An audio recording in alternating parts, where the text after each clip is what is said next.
I would categorize independents as individuals with assets above 15 billion Indonesian rupiahs. This is just independence, so this is just level 3. For those who think, oh, that's huge, where did the number come from?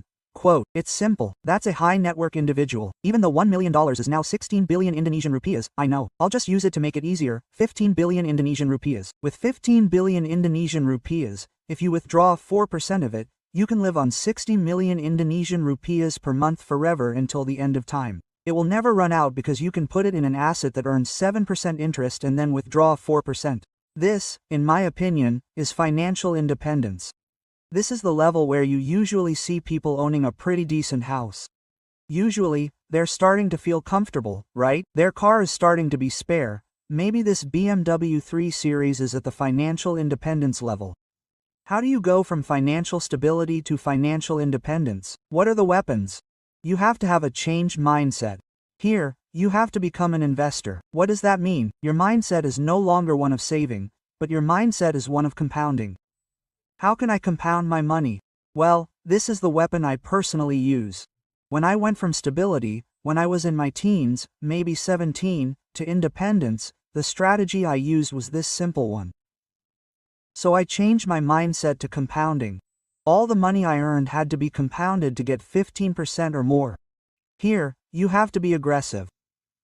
This is the moment where you change your asset structure to be aggressive.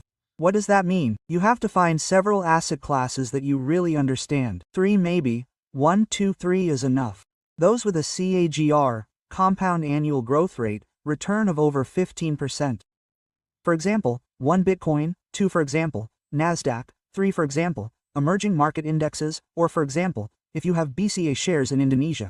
So you have to learn about the capital market. When you want to move from stability to financial independence, you have to use this method from before you had 15 billion to 15 billion.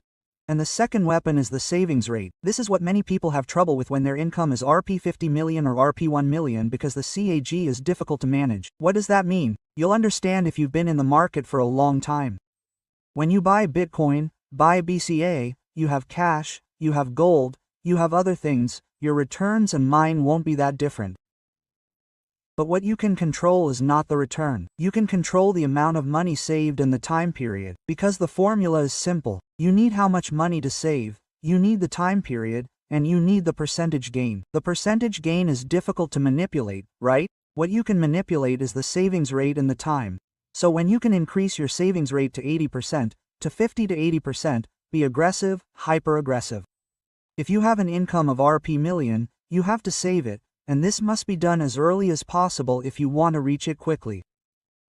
Because many people reach independence at 50, 60, or 70. Why would you want to travel at 70, right? So you have to have 3 steps to get there.